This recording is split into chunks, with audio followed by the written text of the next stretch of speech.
ತ್ರಿವರ್ಣ ನ್ಯೂಸ್ಗೆ ಸ್ವಾಗತ. ನಾನು BM ಹನೀಫ್. ಇವತ್ತಿನ ನಮ್ಮ ತ್ರಿವರ್ಣ ತ್ರಿಕೋನ ಚರ್ಚೆಯಲ್ಲಿ ಮೂವರು ಗಣ್ಯರು ನಮ್ಮ ಜೊತೆಗಿದ್ದಾರೆ. ಕಾಂಗ್ರೆಸ್ನ ವಕ್ತಾರರಾಗಿರುವಂತಹ UT ಫರ್ಜಾನಾ, ಬೆಂಗಳೂರು ವಿಶ್ವವಿದ್ಯಾನಿಲಯದ ಸಿಂಡಿಕೇಟ್ ಸದಸ್ಯರು ಕೂಡ ಆಗಿದ್ದಾರೆ. ಅದೇ ರೀತಿ ಬಿಜೆಪಿಯ ರಾಜ್ಯ ವಕ್ತಾರರಾಗಿರುವಂತಹ ಸುರಭಿ ಹೊದಿಗೆರೆ ಅವರು ಕೂಡ ನಮ್ಮ ಜೊತೆಗಿದ್ದಾರೆ. ಅದೇ ರೀತಿ ಸ್ಟೂಡೆಂಟ್ಸ್ ಯೂನಿಯನ್ನ ಅಖಿಲ ಕರ್ನಾಟಕ ವಿದ್ಯಾರ್ಥಿಗಳ ಅಸೋಸಿಯೇಷನ್ನ ಅಧ್ಯಕ್ಷರಾಗಿರುವಂತಹ ಕಾಂತ್ ಕುಮಾರ್ ಅವರು ಕೂಡ ನಮ್ಮ ಜೊತೆಗಿದ್ದಾರೆ. ಅವರಿಗೂ ಕೂಡ ಎಲ್ರಿಗೂ ನಮಸ್ಕಾರ. ನಮಸ್ತೆ ಸರ್. ನಮ್ಮ ಇವತ್ತಿನ ಚರ್ಚೆಯ ವಿಷಯ KPSC ಕತೆ ಏನು. ಕರ್ನಾಟಕ ಪಬ್ಲಿಕ್ ಸರ್ವಿಸ್ ಕಮಿಷನ್ನ ಕುರಿತು ಹಲವಾರು ದಂತಕಥೆಗಳ ರೀತಿ ಕಥೆಗಳು ಪ್ರತಿ ವರ್ಷ ಆಗ್ತಾ ಇದೆ.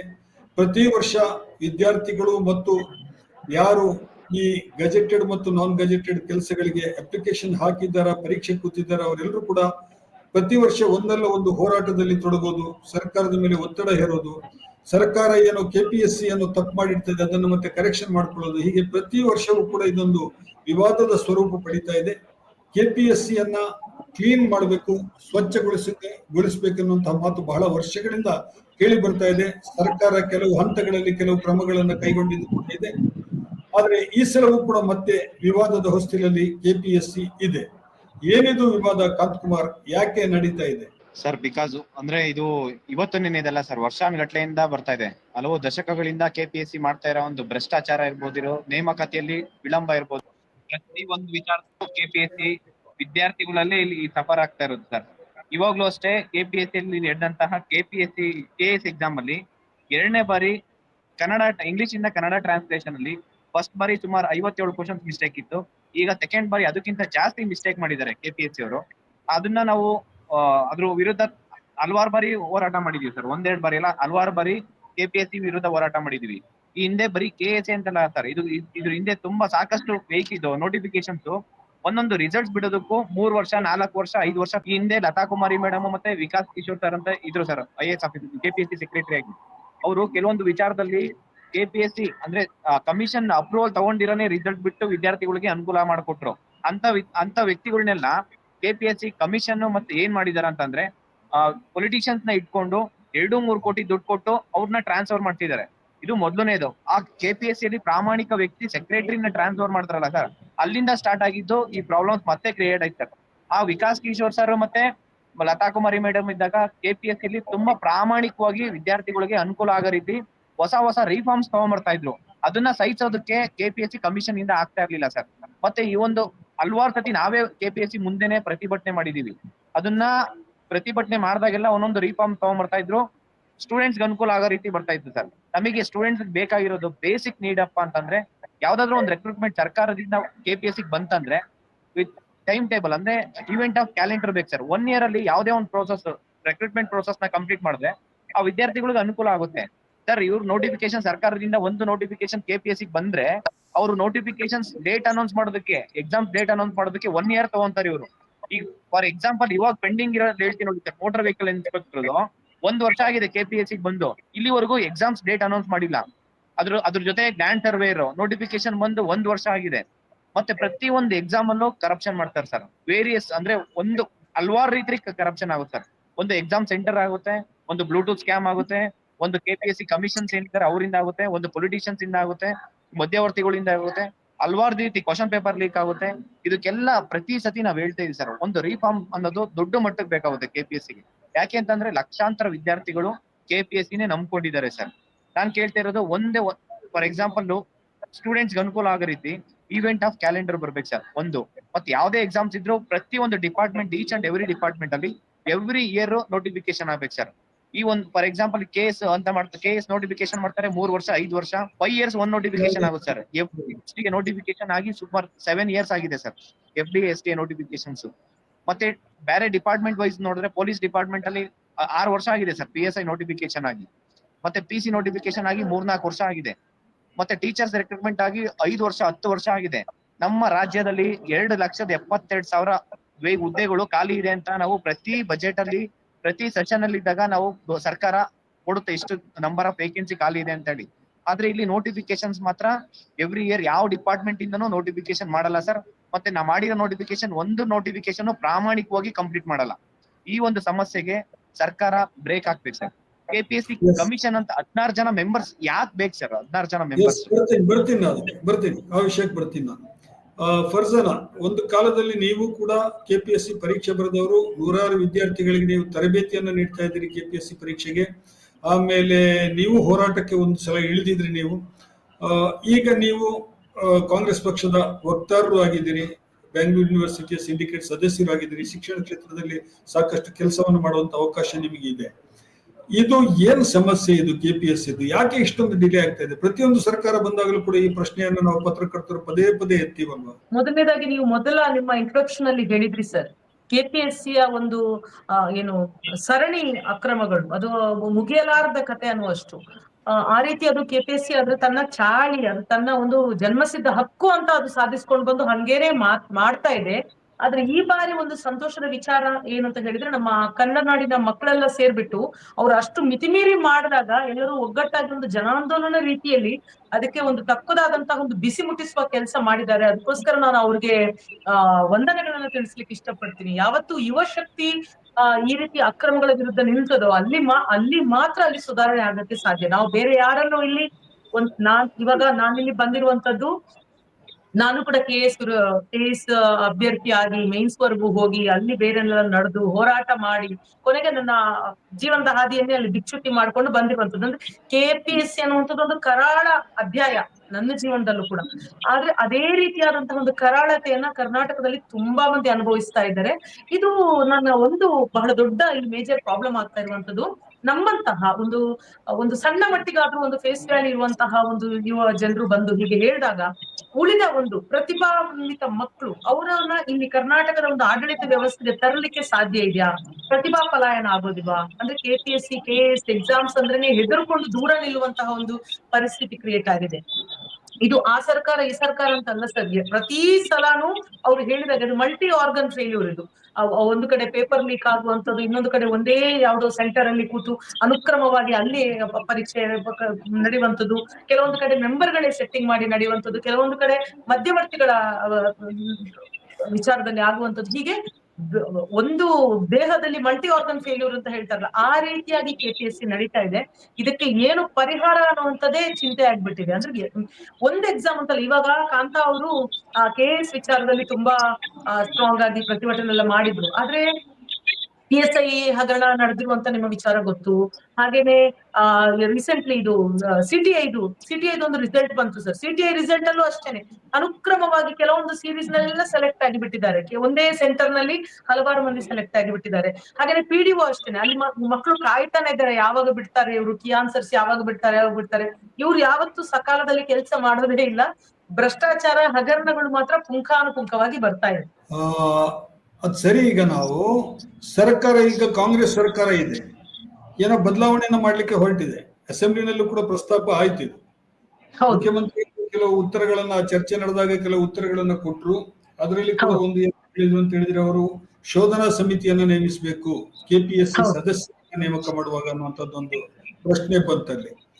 ಅದೇ ರೀತಿ ಈ ನಾನ್ ಗೆಜೆಟೆಡ್ ಅಧಿಕಾರಿಗಳದ್ದು ಏನೋ ಆಯ್ಕೆ ಮಾಡುವಾಗ ಕೆಪಿಎಸ್ಸಿ ಕಡೆಯಿಂದ ಕೇವಲ ಒಬ್ರು ಮಾತ್ರ ಮೆಂಬರ್ ಇರಬೇಕು ಅನ್ನುವಂತ ಒಂದು ತಿದ್ದುಪಡಿಯನ್ನು ಕೂಡ ಇವತ್ತು HK ಪಾಟೀಲ್ ಅವರು ಇವತ್ತು ಒಂದು 2 ತಿದ್ದುಪಡಿಗಳನ್ನು ಮಂಡಿಸಿದ್ದಾರೆ ಇವತ್ತು ಸದನದಲ್ಲಿ. ಅದು ಈಗ ಆಗಿದೆ, ಅದು ಅಂಗೀಕಾರ ಆಗಿದೆ. ಅದು ಈ ತರದ ಬದಲಾವಣೆಗಳನ್ನ ಮಾಡಿದ ತಕ್ಷಣ ಇದು ಪರಿಸ್ಥಿತಿ ಸುಧಾರಣೆ ಆಗ್ತದೆ ಅಂತ ಹೇಳಿ ನಿಮ್ಗೆ ಅನಿಸ್ತದ? ನಿಮ್ಗೆ ಮೆಂಬರ್ಗಳನ್ನ ಈಗ ಕಾಂಗ್ರೆಸ್ ಪಕ್ಷದಿಂದ ನೇಮಕ ಮಾಡುವಾಗಲೂ ಕೂಡ ಮೆಂಬರ್ಗಳನ್ನ ಒಂದು ಅರ್ಹತೆ ಫಿಕ್ಸ್ ಮಾಡ್ಬೇಕು ಅನ್ನುವಂಥದ್ದು ಬೇಕಾಗತ್ತಾ?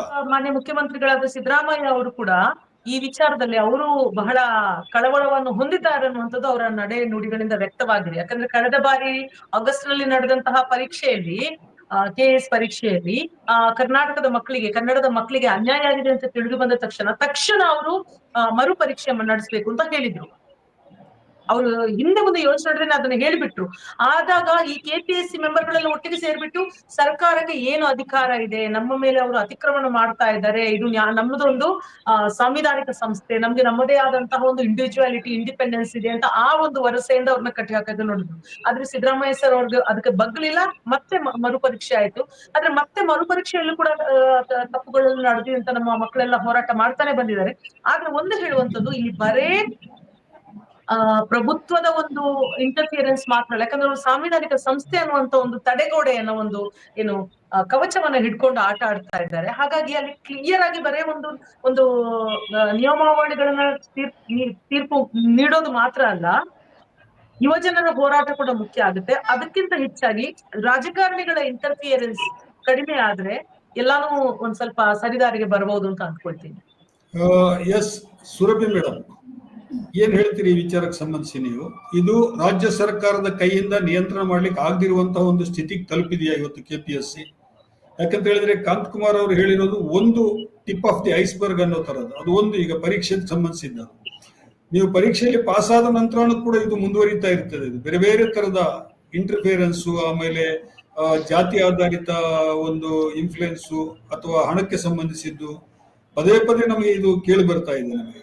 ನಮಸ್ತೆ. ಮೊದಲನೇದಾಗಿ ಒಂದು ನಾವಿಲ್ಲಿ ಅಕ್ನಾಲೇಜ್ ಮಾಡ್ಬೇಕಾಗಿರೋದು ಏನು ಅಂದ್ರೆ, ಯಾವ ವಿದ್ಯಾರ್ಥಿಯರು ಅವರ ಓದಿನ ಮೇಲೆ, ಅವರ ಇಂಟರ್ವ್ಯೂ ಮೇಲೆ ಒಂದು ಜಾಸ್ತಿ ಟೈಮ್ ಕೊಟ್ಟು ಕೆಲಸ ಮಾಡ್ಬೇಕಾಗಿರುವಂತಹ ಈ ವಿದ್ಯಾರ್ಥಿಗಳನ್ನ ಇವತ್ತು ನಾವು ಹೋರಾಟಗಾರರಾಗಿ ಅವರಿಗೆ ಟ್ರೈನಿಂಗ್ ಕೊಡ್ತಾ ಇರೋ ತರ ಆಗಿದೆ. ಅದು ಒಂದು ಕಾನ್ಸ್ಟಿಟ್ಯೂಷನಲ್ ಬಾಡಿ, ಒಂದು ಸರ್ಕಾರಿ ಸಂಸ್ಥೆಯ ವಿರುದ್ಧ ಹೋರಾಟಗಾರ ಮಾಡಿ ಅದಾದ ನಂತರ ನೀವು ಆಡಳಿತಕ್ಕೆ ಒಂದು ಪರೀಕ್ಷೆ ಬರೀರಿ ಅಂದ್ರೆ ಇದು ಯಾವ ಪರಿಸ್ಥಿತಿ ಬಂದಿದ್ದೀವಿ ನಾವು? ಅವ್ರು ಮಾಡ್ಬೇಕಾಗಿರೋದು ಇನೋವೇಟಿವ್, ಎಫೆಕ್ಟಿವ್, ಎಫಿಷಿಯಂಟ್ ಅಡ್ಮಿನಿಸ್ಟ್ರೇಷನ್ಗೆ ಅವ್ರು ಅಪ್ಲೈ ಮಾಡ್ತಾ ಇರೋದು. ಆದ್ರೆ ಇವತ್ತು ನಾವು ಅವರನ್ನ ಆಕ್ಟಿವಿಸ್ಟ್ ಆಗಿ ಮಾಡಿದ್ವಿ. ಇಂತಹ ಒಂದು ಪರಿಸ್ಥಿತಿಯಲ್ಲಿ ಹೌದು ನಾವೆಲ್ಲರೂ ಯೋಚನೆ ಮಾಡ್ಬೇಕು ಏನ್ ನಡೀತಾ ಇದೆ, ಏನ್ ನಡೀತಾ ಇಲ್ಲ ಅಂತ. ಆದ್ರೆ ನಾನು ಒಂದ್ 2-3 ಕೀ ಪಾಯಿಂಟ್ ಹೇಳೋದಕ್ಕೆ ಇಷ್ಟಪಡ್ತೀನಿ. ನಾವು ನೋಡ್ತಾ ಇರೋದು ಇವತ್ತು 2024ರಲ್ಲಿ ಆದಂತಹ ಒಂದು ಕನ್ನಡ ಪೇಪರ್ ಪರೀಕ್ಷೆಯಲ್ಲಿ ಆದಂತಹ ಬೇರೆ ಬೇರೆ ಆದಂತಹ ಒಂದು ತಪ್ಪುಗಳಿರ್ಬೋದು. ಅದಾದ ನಂತರ ಎಕ್ಸಾಮಿನೇಷನ್ ಯಾವಾಗ 79 ಅಷ್ಟು ತಪ್ಪುಗಳಾಗಿತ್ತು, ತಿರ್ಗಾ ಎಕ್ಸಾಮಿನೇಷನ್ ಮಾಡಿದಾಗ್ಲೂ ಅಷ್ಟೇ ಒಂದು 10ರಷ್ಟು ತಪ್ಪುಗಳು ಬಂತು ಅಂತ ನಾವು ಎಲ್ಲರೂ ನೋಡಿರ್ಬೋದು. ಇಂತಹ ಒಂದು ಪರಿಸ್ಥಿತಿನಲ್ಲಿ ಸರ್ಕಾರ ಇನ್ನೂ ಗಟ್ಟಿಯಾಗಿ ಅದನ್ನ ಏನಕ್ಕೆ, ಯಾಕೆ ತಪ್ಪುಗಳಾಯ್ತು, ಮೊದಲು ಕನ್ನಡದಲ್ಲಿ ಪೇಪರ್ ಬರೆದ್ರು, ಮೊದಲು ಇಂಗ್ಲಿಷ್ ನಲ್ಲಿ ಪೇಪರ್ ಬರೆದ್ರು, ಯಾವ್ದಾದ್ರು ಸಾಫ್ಟ್ವೇರ್ ತಗೊಂಡ್ ಟ್ರಾನ್ಸ್ಲೇಷನ್ ಮಾಡಿದ್ರು, ಇದ್ರದ್ದು ಒಂದು ಬಾಟಮ್ ಆಫ್ ದ ಪ್ರಾಬ್ಲಮ್ ಹೋಗ್ಲೇ ಇಲ್ಲ. ಸರ್ಕಾರ ಅಲ್ಲಿ ಮಾಡಿರುವಂತ ತಪ್ಪು ನಂಬರ್ 1. ಎರಡನೇದು, ಇದು ಇವತ್ತು ನಾವು ಏನು ನಮ್ಮ ವಿದ್ಯಾರ್ಥಿನಿಯರು ಏನು ಹೋರಾಟ ಮಾಡ್ತಾ ಇದ್ದಾರೆ ಅಂದ್ರೆ, ನೀವು ಈ ತರ ಪರೀಕ್ಷೆಗಳು ಮಾಡ್ಕೊಂಡು ಹೋದ್ರೆ ಮತ್ತು ಪರೀಕ್ಷೆಯಲ್ಲಿ ಆದ ನಂತರ 2 ಬಾರಿ ಒಂದ್ ಬಾರಿ ಎಕ್ಸಾಮಿನೇಷನ್ ಆದ ನಂತರ ಇವಾಗ KET ಟ್ರಿಬ್ಯುನಲ್ ಹತ್ರ ಹೋಗಿದ್ರೆ ನೀವು ಇದನ್ನ ರದ್ದುಪಡಿಸಬೇಕು ಹೊರತು ತಿರ್ಗಾ ಇದನ್ನ ಮೇನ್ಸ್ ನ ಡಿಕ್ಲೇರ್ ಮಾಡೋದಕ್ಕೆ ಆಗಲ್ಲ ಅಂತ ಇನ್ನೂ ಗಟ್ಟಿಯಾಗಿ ಅದನ್ನು ಸರ್ಕಾರ ಅದ್ರ ಹಿಂದೆ ವಿದ್ಯಾರ್ಥಿನಿಯರ ಹಿಂದೆ ನಿಂತ್ಕೊಳ್ಬೇಕಾದಂತಹ ಪರಿಸ್ಥಿತಿ ಬಂದಿದೆ. ಮೂರನೇ ವಿಷಯ ನಾನು ಏನ್ ಹೇಳಕ್ ಇಷ್ಟಪಡ್ತೀನಿ, ನಮ್ಮ ವಿರೋಧ ಪಕ್ಷ ನಾಯಕರನ್ನು ಇದನ್ನ ರೆಫರೆನ್ಸ್ ಮಾಡಿದ್ರು. ಉತ್ತರ ಪ್ರದೇಶದಲ್ಲಾಗಿರ್ಬೋದು, ಮಹಾರಾಷ್ಟ್ರದಲ್ಲಾಗಿರ್ಬೋದು, ಕಮಿಟಿ ಮೆಂಬರ್ಸ್ 16 ಕಮಿಟಿ ಮೆಂಬರ್ಸ್ ಇರೋ ನೆಸೆಸಿಟಿ ಏನಿದೆ ಅದನ್ನ 8ಕ್ಕೆ ತಗೊಂಡ್ ಬನ್ನಿ. ಅದನ್ನ ತಕ್ಷಣವಾಗಿ ಮಾಡುವಂತಹ ನೆಸೆಸಿಟಿ ಇರುವಂತದ್ದು ಸರ್ಕಾರದ ಕೈ ಕಟ್ಟಿದೆ. ನಮ್ಮ ಸಂವಿಧಾನದಲ್ಲಿ ಯಾವುದೇ ಕಾನ್ಸ್ಟಿಟ್ಯೂಷನಲ್ ಬಾಡಿ ಇರ್ಬೋದು, ಲೆಜಿಸ್ಲೇಟಿವ್ ಬಾಡಿ ಇರ್ಬೋದು, ಎಕ್ಸಿಕ್ಯೂಟಿವ್ ಬಾಡಿ ಇರ್ಬೋದು, ಒಂದು ಇಂಟರ್ ಕನೆಕ್ಟೆಡ್ನೆಸ್ ಅಂತ ಇರುತ್ತೆ. ಒಬ್ರನ್ನ ಒಬ್ರು ಅಕೌಂಟಬಲ್ ಇಟ್ಕೊಳ್ಳೋದಕ್ಕೆ ಒಂದು ಯಾವತ್ತೂ ಒಂದು ಲೀವೇ ಇದ್ದೇ ಇರುವಂತಹ ಪರಿಸ್ಥಿತಿ. ಹಾಗಾಗಿ KPSC ನಲ್ಲಿ ಬದಲಾವಣೆ ತರಬೇಕು ಅಂದ್ರೆ ಸರ್ಕಾರಕ್ಕೆ ಎಲ್ಲಾ ಹಕ್ಕು ಇದೆ, ಎಲ್ಲ ಪ್ರಾವಿಷನ್ಸು ಇದೆ. ಆದ್ರೆ ಆ ಬದಲಾವಣೆ ತರುವಂತದ್ದು ಚಿಕ್ಕ ಚಿಕ್ಕ ಬದಲಾವಣೆಗಳಲ್ಲ. 2017ನಲ್ಲಿ ಸಿದ್ದರಾಮಯ್ಯನವ್ರ ಸರ್ಕಾರ ಬಂದಾಗ ಇಂಟರ್ವ್ಯೂನ ವೇಟೇಜ್ ನ ಕಡಿಮೆ ಮಾಡಿದ್ರು. ಅದ್ ಬಿಟ್ಟು ಇಂಟರ್ವ್ಯೂನಲ್ಲಿ 1:3 ಇಂದ 1:5 ಅಂತ ಮಾಡಿದ್ರು. ಇಂತಹ ಬದಲಾವಣೆಗಳು ಮಾಡಿದಾಗ ಅದರದ ರೂಟ್ ಪ್ರಾಬ್ಲಮ್ ಅದನ್ನ ಫಿಕ್ಸ್ ಮಾಡೋದಕ್ಕೆ ಆಯ್ತಾ? ಆ ರೂಟ್ ಪ್ರಾಬ್ಲಮ್ ಇದ್ದಿದ್ದು ಎಷ್ಟು ಜನ ಇಂಟರ್ವ್ಯೂ ತಗೋತಿದ್ದಾರೆ ಅಥವಾ ಎಷ್ಟು ಇಂಟರ್ವ್ಯೂ ಮೇಲೆ ವೇಟ್ ಇದೆ ಅಂತ ಮಾತ್ರ ಅಲ್ಲ, ಅದಿದ್ದು ಯಾವ ಆಡಳಿತದ ಕೆಳಗಡೆ ಆ KPSC ಹೇಗೆ ಕಾನ್ಸ್ಟಿಟ್ಯೂಟ್ ಆಗುತ್ತೆ, ಅದರ ಆಡಳಿತ, ಅದರಲ್ಲಿ ಇರುವಂತಹ ರೂಟ್ ಇರುವಂತಹ ಕರಪ್ಷನ್ ಮತ್ತು ಇಶ್ಯೂ ಅದನ್ನ ಸಾಲ್ವ್ ಮಾಡೋದಕ್ಕೆ ಕಠಿಣ ಕ್ರಮ ತಗೊಳ್ಬೇಕು. ಆ ಕಠಿಣ ಕ್ರಮ ತಗೊಳ್ಳೋದಕ್ಕೆ ತುಂಬಾನೇ ಪೊಲಿಟಿಕಲ್ ವಿಲ್ ಬೇಕಾಗಿದೆ, ಬಹಳಷ್ಟು ಪೊಲಿಟಿಕಲ್ ವಿಲ್ ಬೇಕಾಗಿದೆ. ಅದನ್ನ ನಾವು ಸರ್ಕಾರದಿಂದ ಎಕ್ಸ್ಪೆಕ್ಟ್ ಮಾಡ್ತಾ ಇರೋದು. ನಾನು ಕೊನೆಯದಾಗಿ ಹೇಳಕ್ ಇಷ್ಟಪಡ್ತೀನಿ ಏನು ಅಂದ್ರೆ, ನೋಡಿ ಇದು ಒಂದು ಇಲ್ಲಿ ನಾವು ನೋಡ್ತಿರೋದು 1.5 ವರ್ಷದಿಂದ ಅಥವಾ ಒಂದು 6 ತಿಂಗಳಿಂದ ಜಾಸ್ತಿ ಆಗಿ ಯಾರಿಗೆ ಜಾಸ್ತಿ ಸಫರ್ ಆಗ್ತಾ ಇರೋದು. ಇವತ್ತು ಕಾಂತಕುಮಾರ್ ಅವರು ಹೇಳಿದ್ದಾರೆ, ಯಾವ ಎಕ್ಸಾಮಿನಲ್ಲಿ ಇವಾಗ ರಿಸಲ್ಟ್ ಬಂತು ಪ್ರಿಲಿಮಿನರಿ ಎಕ್ಸಾಮಿನಲ್ಲಿ ಕನ್ನಡದಲ್ಲಿ ಬರೆದಂತಹ ವಿದ್ಯಾರ್ಥಿನಿಯರಿಗೆ 17% ಪಾಸ್ ರೇಟ್ ಇತ್ತು, ಬೇರೆ ಇಂಗ್ಲಿಷ್ ನಲ್ಲಿ ಬರೆದವ್ರಿಗೆ ಇನ್ನು ಹೈಯರ್ ಪಾಸ್ ರೇಟ್. ಅದು ಒಂದು ಸಿಕ್ಲಿಕಲ್ ಪ್ರಾಬ್ಲಮ್ ತೋರಿಸ್ತಾ ಇದೆ. ಅಂದ್ರೆ ಇಲ್ಲಿ ಏನೋ ಒಂದು ನಿಜವಾದಂತಹ ರೋಗ ಆಗಿದೆ, ಆ ರೋಗಕ್ಕೆ ದೊಡ್ಡದಾದಂತಹ ಸರ್ಜರಿ ಮಾಡ್ಬೇಕಾಗಿದೆ ನಾವು ಅಂತ. ಸೊ ಯಾವ ಗ್ರಾಮಾಂತರದಿಂದ ಬರ್ತಿರುವಂತಹ ವಿದ್ಯಾರ್ಥಿಗಳಿಗೆ, ಯಾರಿಗೆ UPSC KPSC ಎರಡು ಬರೆಯೋಕೆ ಇಷ್ಟ ಇಲ್ಲ, KPSC ನಲ್ಲೇ ನಾನು ಸಾಧಿಸ್ಬೇಕು ಅಂತ ಇದ್ದಾರೋ ಅವರಿಗೆ ಬಹಳಷ್ಟು ತೊಂದರೆ ಆಗುವಂಥದ್ದು. ನೋಡಿ, ಪಕ್ಷದ ಬಗ್ಗೆ ಬಿಟ್ಟು ಇದು ಒಂದು ಭವಿಷ್ಯದ ಒಂದು ವಿಷಯ. ಇದನ್ನ ಸರಿ ಮಾಡೋದಕ್ಕೆ ಕಠಿಣ ಕ್ರಮ ತಗೊಳ್ಬೇಕು. ಅದು ಸರ್ಕಾರದಿಂದನೇ ಬರಬೇಕಾಗಿದೆ. ಅದನ್ನ ಬರುತ್ತೆ. ಈ ಅಮೆಂಡ್ಮೆಂಟ್ ಬಿಲ್ ಬಗ್ಗೆ ನನಗೆ ಜಾಸ್ತಿ ಗೊತ್ತಿಲ್ಲ, ಯಾಕಂದ್ರೆ ನಾವು ಓದಿಲ್ಲ ಅದನ್ನ. ನನ್ನ ಒಂದು ಕಾಂತಕುಮಾರ್ ಅವರು ಅವ್ರ ಬ್ಯಾಕ್ ಗ್ರೌಂಡ್ ನೋಡಿದ್ರೆ ವಿಧಾನಸೌಧದಲ್ಲಿ ಇದ್ದಂಗಿದ್ದಾರೆ. ನಿಮ್ಮನ್ನ ಕೂತ್ಕೊಂಡು ನಿಮ್ಮ ಕಷ್ಟಗಳನ್ನ ಕೇಳಿ ಸರ್ಕಾರ ಈ ಬಿಲ್ ಅನ್ನ ರಚಿಸ್ತಾ ಇದೆಯಾ? ನಿಮಗ್ ಗೊತ್ತಿದೆಯಾ ಆ ಬಿಲ್ ಅಲ್ಲಿ ಏನಿದೆ ಅನ್ನೋದ್ರ ಬಗ್ಗೆ ನನಗೆ ಕೇಳೋದಕ್ಕೆ ಆಸಕ್ತಿ ಇಲ್ಲ. ಅವ್ರದ್ದು ಒಂದು ಇಶ್ಯೂನ ಸಪರೇಟ್ ಆಗಿ ಇದ್ಕೊಂಡು ಹೋರಾಟ ಮಾಡ್ತಾ ಇದ್ದಾರೆ. ಕಾಂತಕುಮಾರ್ ಅವರನ್ನು ನಾನು ಯಾಕೆ ಕರೆದೆ ಇವತ್ತು ಅಂತ ಹೇಳಿದ್ರೆ, ಆಯ್ತಪ್ಪ, ಈಗ ಎಕ್ಸಾಮ್ ಅನ್ನ ಎಷ್ಟು ಸಲ ಪೋಸ್ಟ್ಪೋನ್ ಮಾಡ್ಬೇಕಾಗತ್ತೆ, ನೀವೀಗ ಮತ್ತೆ ಪೋಸ್ಟ್ಪೋನ್ ಮಾಡ್ಬೇಕು ಅಂತ ಹೇಳಿ ಹೇಳ್ತಾ ಇದ್ದೀರಿ, ರದ್ದು ಮಾಡ್ಬೇಕು ಅಂತ ಹೇಳಿ ಹೇಳ್ತಾ ಇದ್ದೀರಿ ಕಾಂತಕುಮಾರ್. ಪ್ರಾಕ್ಟಿಕಲಿ ಇದು ಸಾಧ್ಯನಾ? ಅಂದ್ರೆ ಈಗ ಸರಿಯಾಗಿ ಬರ್ದಿರೋರಿಗೂ ತೊಂದರೆ ಅಲ್ವಾ ಸರ್? ನಾವು ಎಕ್ಸಾಮ್ ಯಾವತ್ತು ಪೋಸ್ಟ್ಪೋನ್ ಮಾಡಿ ಅಂತ ಕೇಳಲಿಲ್ಲ ಸರ್. ಅವರು ಕರೆಕ್ಟ್ ಆಗಿ ಈವೆಂಟ್ ಆಫ್ ಕ್ಯಾಲೆಂಡರ್ ಒಂದ್ ವರ್ಷದ ಮೊದ್ಲೇ ಬಿಟ್ರೆ ಟೈಮ್ ಟೇಬಲ್ ಇಟ್ಕೊಂಡು ಸ್ಟೂಡೆಂಟ್ಸ್ ಯಾವ ರೀತಿ ಸ್ಟಡಿ ಮಾಡ್ಬೇಕಂತ ಒಂದು ಪರ್ಟಿಕ್ಯುಲರ್ ಟೈಮ್ ಟೇಬಲ್ ಇದ್ರೆ ಈಸಿ ಆಗುತ್ತೆ ಸರ್. ಇವರು ಲಾಸ್ಟ್ ಮೂಮೆಂಟ್ ಅಲ್ಲಿ 1 ತಿಂಗಳು 2 ತಿಂಗಳು ಇದ್ದಾಗ ಲಾಸ್ಟ್ ಮೂಮೆಂಟ್ ಅಲ್ಲಿ ಅಡ್ಮಿಟ್ ಕಾರ್ಡ್ ಬಿಡೋದು, ನಾವು ಈ ಡೇಟಿಗೆ ಎಕ್ಸಾಮ್ಸ್ ಮಾಡ್ತೀವಿ ಅಂತಂದ್ರೆ ಅವ್ರ ಸ್ಟೂಡೆಂಟ್ಸ್ ಬೇರೆ ಬೇರೆ ಕೆಲಸದಲ್ಲಿ ಇರ್ತಾರೆ ಸರ್, ಇಲ್ಲ ಬೇರೆ ಬೇರೆ ಎಕ್ಸಾಮ್ಸ್ ಓದ್ತಾ ಇರ್ತಾರೆ. ಪರ್ಟಿಕ್ಯುಲರ್ ಎಕ್ಸಾಮ್ಸ್ ಓದ್ಬೇಕಂದ್ರೆ ಒಂದು ಪರ್ಟಿಕ್ಯುಲರ್ ಟೈಮ್ ಟೇಬಲ್ ಇತ್ತಂದ್ರೆ ಈಸಿ ಆಗುತ್ತೆ ಸರ್. ನಾನ್ ಕೇಳ್ತಾ ಇರೋದು ಈಗ ಕನ್ನಡದಲ್ಲೇ ಆಗಿರುತ್ತೆ ಸರ್. ಈಗ ಅವ್ರು ಮಿಸ್ಟೇಕ್ ಮಾಡಿದ್ದಾರೆ. ಈಗ ಇವೆಂಟ್ ಆಫ್ ಕ್ಯಾಲೆಂಡರ್ ಇದ್ದು ಕ್ವಶನ್ ಪೇಪರ್ 200 ಕ್ವಶನ್ಸ್ ಕರೆಕ್ಟ್ ಆಗಿ ತೆಗ್ದಿದ್ರೆ ಅದು ಫಸ್ಟ್ ಟೈಮ್ ತಪ್ಪು ಮಾಡಿಲ್ಲ ಸರ್, ಸೆಕೆಂಡ್ ಟೈಮ್ ತಪ್ಪು ಮಾಡಿದ್ದಾರೆ KS ಅಲ್ಲಿ. ಆ ಸೆಕೆಂಡ್ ಟೈಮ್ ತಪ್ಪು ಮಾಡಿದಾಗ ಅವ್ರು ಅದು ಅರ್ಥ ಮಾಡ್ಕೊಂಡು ಅದನ್ನ ಅವ್ರು ಏನ್ ತಪ್ಪು ಮಾಡಿದ್ದಾರೆ ಅದನ್ನ ಅವ್ರು ಒಪ್ಕೊಂತಾನೆ ಇಲ್ಲ KPSC ಅವರು ಸರ್. ಈಗ KPSC ಅನ್ನೋದು ಕಾನ್ಸ್ಟಿಟ್ಯೂಷನ್ ಬಾಡಿ ಅಂತ ಹೇಳ್ತಾರಲ್ಲ sir, as UPSC constitution body. UPSC ಅಲ್ಲಿ ಯಾವುದೇ ರೀತಿ ತಪ್ಪಾಗಲ್ಲ, ಇಲ್ಲಿ KPSC ಅಲ್ಲಿ ಮಾತ್ರ ತಪ್ಪಾಗುತ್ತೆ. ಒಂದು ಆ KPSC ಅಲ್ಲಿ ಏನ್ ಮೆಂಬರ್ಸ್ ಚೇರ್ಮನ್ ಇದಾರಲ್ಲ ಸರ್, ಅವ್ರಿಗಂತೂ ಕಾನ್ಸ್ಟಿಟ್ಯೂಷನ್ ಬಾಡಿ ಅಂತ ಹೇಳಿ ಅವ್ರಿಗೆ ಆ ಯೋಗ್ಯತೆನೇ ಇಲ್ಲ ಸರ್. ಇದು ಇಟ್ಸ್ KPSC ಅನ್ನೋದು ಒಂದು ಅನ್ಕಾನ್ಸ್ಟಿಟ್ಯೂಷನ್ ಬಾಡಿ ಆಗ್ಬೇಕು. ಮತ್ತೆ ಸರ್ಕಾರ ಯಾವುದೇ ಒಂದು ಎಕ್ಸಾಮ್ಸ್ KPSC ಕೊಡಬಾರ್ದು ಸರ್, ನನ್ನ ಒಪಿನಿಯನ್. ಯಾಕೆ ಅಂತ ಹೇಳಿದ್ರೆ ಒಂದು ಸಣ್ಣ ಪುಟ್ಟದಕ್ಕೂ ಎಲ್ಲದಕ್ಕೂ ಕಮಿಷನ್ ಅಪ್ರೂವಲ್ ಆಗ್ಬೇಕು ಅಂತ ಹೇಳ್ಬಿಟ್ಟು ಮಂತ್ಸ್ ಟುಗೆದರ್ ತಗೊಂಡೋಗ್ತಾರೆ ಸರ್, ಇಯರ್ಸ್ ಟುಗೆದರ್. ಒಂದೊಂದು ರಿಸಲ್ಟ್ ಬಿಡ್ಬೇಕಂತಂದ್ರು, ಒಂದು ಎಕ್ಸಾಮ್ಸ್ ಡೇಟ್ ಕಂಡಕ್ಟ್ ಮಾಡ್ಬೇಕಂದ್ರೂ ಕಮಿಷನ್ ಅಪ್ರೂವಲ್ ಆಗ್ಬೇಕಂತಂದ್ರೆ ಅದ್ರಲ್ಲಿ 16 ಜನ ಮೆಂಬರ್ ಅಲ್ಲಿ ಒಬ್ಬೊಬ್ರು ಒಂದೊಂದು ದಿಕ್ಕಿಗೆ ಸರ್. ಅದು ಮೂರ್ ಜನ, ಒಂದ್ 4-5 ಜನ ಇದು ಕಾಂಗ್ರೆಸ್ ಇಂದ ಇರ್ತಾರೆ, ಇನ್ನೊಂದ್ 4-5 ಜನ BJP ಇಂದ ಇರ್ತಾರೆ, ಇನ್ನೊಂದ್ 5-6 ಜನ ನ್ಯೂಟ್ರಲ್ ಇರ್ತಾರೆ ಸರ್. ಎರಡು ಕಡೆ ಇರಲ್ಲ. ಅವ್ರೊಂದ್ ಸ್ವಲ್ಪ ಜನ, ಒಂದ್ 5-6 ಜನ ಪ್ರಾಮಾಣಿಕರು ಇರ್ತಾರೆ. ಯಾರು ಅಂದ್ರೆ ಅಲ್ಲಿ ಒಬ್ರಿಗೊಬ್ರು ಕೋಆರ್ಡಿನೇಷನ್ ಇರಲ್ಲ, ಒಬ್ರಿಗೊಬ್ರು ಒಗ್ಗಟ್ಟಿರಲ್ಲ. ಯಾವ್ದಾದ್ರು ಒಂದು ಫೈಲ್ ಬಂತಂತಂದ್ರೆ ಅವ್ರು ಬೇಕಂತ ಡಿಲೇ ಮಾಡ್ಕೊಂತ ಹೋಗ್ತಾರೆ ಸರ್. 16 ಜನ ಮೆಂಬರ್ಸ್ ನೀಡೇ ಇಲ್ಲ ಸರ್, 4-5 ಜನ ಸಾಕು. ಮತ್ತೆ ನಾನು ಸರ್ಕಾರ ಮಾನ್ಯ ಮುಖ್ಯಮಂತ್ರಿ ಸಿದ್ದರಾಮಯ್ಯ ಸರ್ಗೆ ನಾನು ಒಂದು ಮನವಿ ಮಾಡ್ಕೊಂತೀನಿ ಸರ್ ಈ ಮುಖಾಂತರ. ಏನಂತಂದ್ರೆ ಸೆಪ್ಟೆಂಬರ್ 2ನೇ ತಾರೀಕು ನಾವು ಹೋರಾಟ ಮಾಡ್ತೀವಿ ಸರ್. ಮರುಪರೀಕ್ಷೆ ಮಾಡಿದ್ದಾರೆ ಸರ್ ಅವತ್ತು. ಇವಾಗ ನಾವು ಕಂಟಿನ್ಯೂಸ್ ಆಗಿ ಲಾಸ್ಟ್ 3 ತಿಂಗಳಿಂದ ಹೋರಾಟ ಮಾಡ್ತಾ ಇದೀವಿ ಸರ್. ಇವಾಗ ಸಿದ್ದರಾಮಯ್ಯ ಸರ್ ಏನ್ ಹೇಳ್ತಿದ್ದಾರೆ ಅಂದ್ರೆ ಅದು ಕಾನ್ಸ್ಟಿಟ್ಯೂಷನ್ ಬಾಡಿ ಅಂತ ಹೇಳ್ತಿದ್ದಾರೆ ಸರ್, ಅದು ಇಂಡಿಪೆಂಡೆಂಟ್ ಬಾಡಿ, ನಮಗ್ ಹೇಳಕ್ ಬರಂಗಿಲ್ಲ, ರೀ ಎಕ್ಸಾಮ್ ಅಂತ ಹೇಳ್ತಾರಲ್ಲ ಸರ್. ಸೆಪ್ಟೆಂಬರ್ 2ನೇ ತಾರೀಕು ಕಾನ್ಸ್ಟಿಟ್ಯೂಷನ್ ಬಾಡಿ ಇರ್ಲಿಲ್ಲ ಸರ್. ಮತ್ತೆ KPSC ಸುಧಾರಣೆ ಅಂತ ನೆಪ ಹೇಳ್ತಾ ಇದಾರಲ್ಲ ಸರ್, ಅದು ಮೇಜರ್. ಇವಾಗ KPSC ಅಲ್ಲಿ ಸುಧಾರಣೆ ಅಂತಂದಾಗ ಮೆಂಬರ್ಸ್ 16 ಜನ ಮೆಂಬರ್ಸ್ ಇಂದ 8 ಜನ ಮೆಂಬರ್ಸ್ ಮಾಡ್ತೀನಿ ಅಂತ ಹೇಳ್ತಿದ್ದಾರೆ. ಸರ್ಕಾರದ ನಮ್ಮ ಟ್ಯಾಕ್ಸ್ ಏನ್ ಪೇ ಮಾಡ್ತೀವಿ ಆ ಟ್ಯಾಕ್ಸ್ ಅಮೌಂಟ್ KPSC ನಡೆಸೋದಕ್ಕೆ ದುಡ್ಡು ಕೊಡೋ ಸರ್. 2ನೇ ಸತಿ ಎಕ್ಸಾಮ್ ಮಾಡಿದಾಗ ಸುಮಾರು 15 ಕೋಟಿ ಸರ್ಕಾರದ ದುಡ್ಡಿಂದ ಕೊಟ್ಟಿರೋದು. ಮತ್ತೆ ಅಲ್ಲಿರೋ ಮೆಂಬರ್ಸ್ ಪ್ರತಿಯೊಬ್ಬ ಸಿಬ್ಬಂದಿಗೂ ಒಂದು ಏನ್ ಸ್ಯಾಲ್ರಿ ಕೊಡ್ತೀವಲ್ಲ ಸರ್, ಅದು ಕರ್ನಾಟಕದ ದುಡ್ಡು, ಜನಗಳು ದುಡ್ಡು. ಅದು KPSC ಓನ್ ಕ್ರಿಯೇಟ್ ಮಾಡ್ಕೊಂಡು ಮಾಡ್ತಾ ಇಲ್ಲ ಸರ್ ಅದನ್ನ. ಆ ದುಡ್ಡು ಕೊಡ್ತಾ ಇರೋದು ಸ್ಟೇಟ್ ಗೌರ್ಮೆಂಟ್ ಏನ್ ಹೇಳುತ್ತಾ ಅದು KPSC 100% ಕೇಳಲೇಬೇಕಾಗುತ್ತೆ ಸರ್. ಯಾಕೆಂದ್ರೆ ಸ್ಟೇಟ್ ಅಲ್ಲಿ ಇರೋ ರೆಕ್ರೂಟ್ಮೆಂಟ್ ಕರ್ನಾಟಕ ಸರ್ಕಾರದಿಂದ ಏನ್ ವೇಕೆನ್ಸಿ ಇದೆ ಆ ವೇಕೆನ್ಸಿನ ಎಕ್ಸಾಮ್ಸ್ ಕಂಡಕ್ಟ್ ಮಾಡಿ ಅಂತ ಹೇಳ್ಬಿಟ್ಟು KPSC ಕೊಡೋ sir. KPSC just recruitment body ಅಷ್ಟೇ ಸರ್. ಇದೇನಾಗ್ಬಿಟ್ಟಿದೆ ಅಂದ್ರೆ ರೆಕ್ರೂಟ್ಮೆಂಟ್ ಬಾಡಿ ಬದಲು ಕರಪ್ಷನ್ ಬಾಡಿ ಆಗ್ಬಿಟ್ಟಿದೆ ಸರ್. ಇದು ಪ್ರತಿಯೊಂದು ಎಕ್ಸಾಮ್ಸ್ ಅಲ್ಲೂ ಪ್ರತಿಯೊಂದು ನೋಟಿಫಿಕೇಶನ್ ಇಷ್ಟಂತ ಅವ್ರಿಗೆ ಫಿಕ್ಸ್ ಆಗ್ಬಿಟ್ಟಿದೆ ಸರ್. ಅದ್ರಲ್ಲಿ ಪೊಲಿಟಿಷಿಯನ್ಸ್ ಇನ್ವಾಲ್ವ್ಮೆಂಟ್ ಇರ್ತಾರೆ, ಅದ್ರಲ್ಲಿ KPSC ಮೆಂಬರ್ಸ್ ಇರ್ತಾರೆ, ಈ ಕಡೆ ಮಧ್ಯವರ್ತಿಗಳು ಇರ್ತಾರೆ ಸರ್.